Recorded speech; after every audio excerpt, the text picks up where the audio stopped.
Rasulillah Muhammadin Abdillah.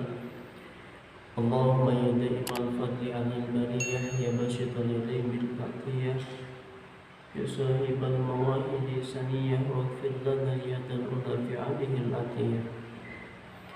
Allahumma sholli ala sayyidina Muhammadin fatihin lima ughliqa wal khatimi lima sabaqa, nasiril haqqi bil haqq wal hadi ila siratikal mustaqim, wa ala alihi haqqa qadrihi wa miqdarihil azim. Amma ba'd. Puja dan puji mari kita sama-sama aturkan kehadirat Allah Rabbul Izzati. Salawat dan salam mari kita sama-sama curah limpahkan ke Nabi Agung, Nabi Mulia, Nabi Muhammad sallallahu alaihi wasallam. Alhamdulillah kita bertemu kembali di petikan kalam Al-Hikmah.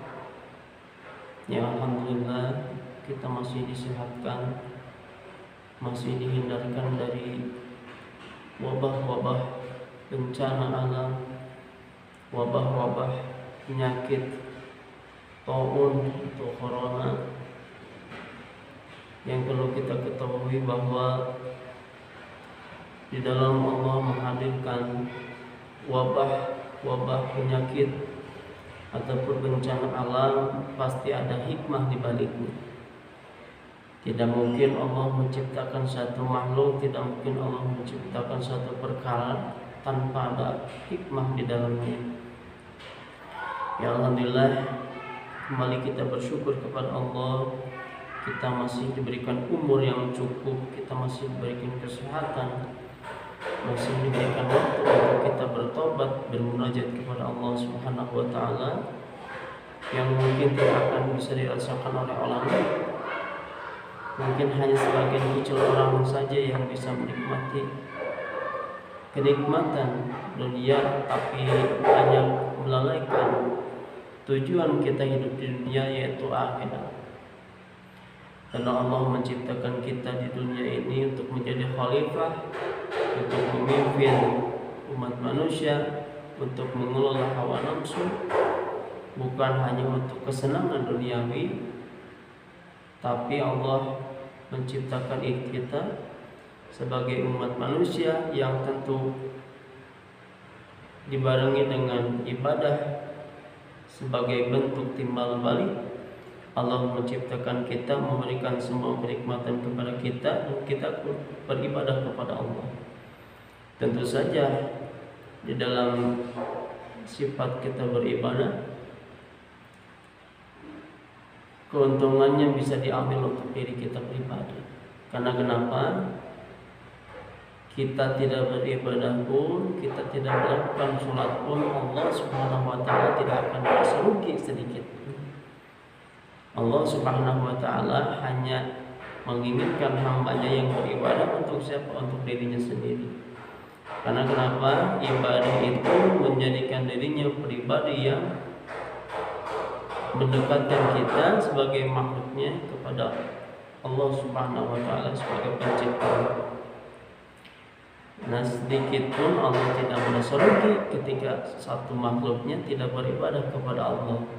Sedikit pun, secuil pun Allah tidak akan merasa rugi. Karena yang rugi itu kita sendiri, kembali ke diri kita sendiri. Ya alhamdulillah, Allah masih merahmati kita, masih memberikan kita kesempatan untuk lebih meyakinkan diri bahwa di dalam setiap musibah, di dalam setiap cobaan, pasti ada hikmah di dalamnya, tanpa mengurangi hikmah tersebut. Kita melakukan satu pahala yang pasti pahala itu akan menguntungkan kita di akhirat kelak, tanpa berkurang sedikit pun. Dan ketika kita melakukan dosa walaupun sekecil biji zarah, maka lihat balasannya di akhirat kelak tanpa Allah kurangi sedikit pun. Karena kemuliaan Allah, ketika kita melaksanakan satu pahala walaupun hanya niat, Allah sudah kasih satu pahala. Dan ketika kita melakukan pahala tersebut, Allah sudah kasih dua pahala. Itu kemuliaan Allah. Tetapi ketika kita berniat berbuat dosa atau berbuat mudarat sekalipun, hanya karena niat saja, Allah belum catat dosa. Tetapi ketika kita melakukan dosa tersebut, Allah catat satu dosa.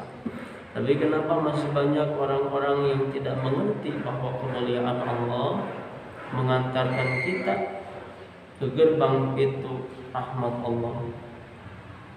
Karena banyak orang-orang yang tidak paham Islam itu adalah agama rahmatan lil alamin.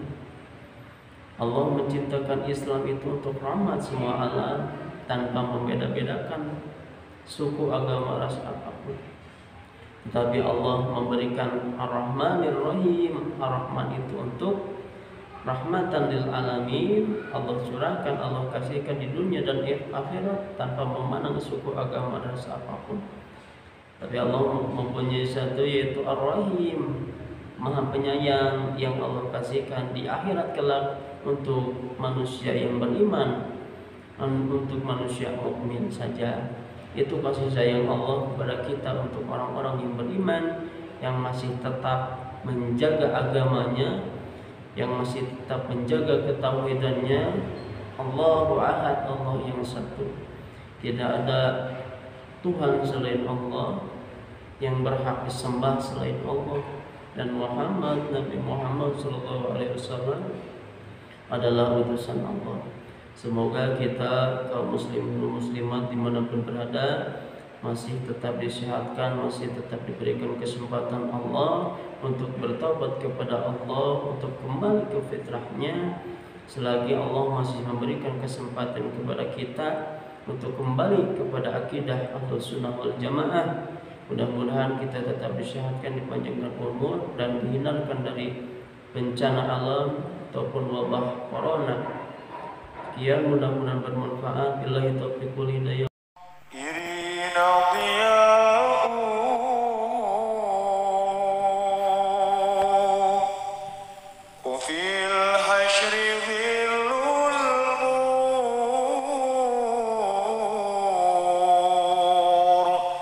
Say